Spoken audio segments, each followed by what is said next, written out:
شروع کرتا ہوں اللہ تعالیٰ کے نام سے جو بڑا مہربان نہایت رحم والا ہے۔ سلیمان بن سرد رضی اللہ تعالیٰ عنہ بیان کرتے ہیں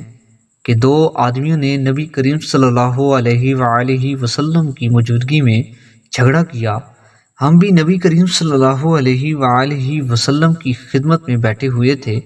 ایک شخص دوسرے کو غصے کی حالت میں گالی دے رہا تھا اور اس کا چہرہ سرخ تھا۔ نبی کریم صلی اللہ علیہ وآلہ وسلم نے فرمایا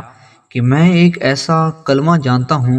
کہ اگر یہ شخص اسے کہہ لے تو اس کا غصہ دور ہو جائے، اور وہ ہے اعوذ باللہ من الشیطان الرجیم،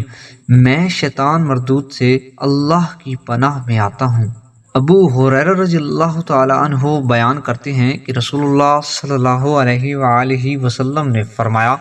پہلوان وہ نہیں ہے جو کشتی لڑنے میں غالب ہو جائے، بلکہ اصلی پہلوان تو وہ ہے جو غصے کی حالت میں اپنے آپ پر قابو پائے، بے قابو نہ ہو جائے۔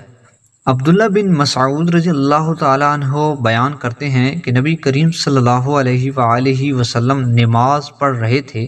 کہ آپ صلی اللہ علیہ وآلہ وسلم نے مسجد میں قبلے کی جانب منہ کا تھوک دیکھا، پھر آپ نے اسے اپنے ہاتھ سے صاف کیا اور غصہ ہوئے، پھر فرمایا، جب تم میں سے کوئی شخص نماز میں ہوتا ہے اللہ تعالیٰ اس کے سامنے ہوتا ہے، اس لیے کوئی شخص نماز میں اپنے سامنے نہ تھوکے۔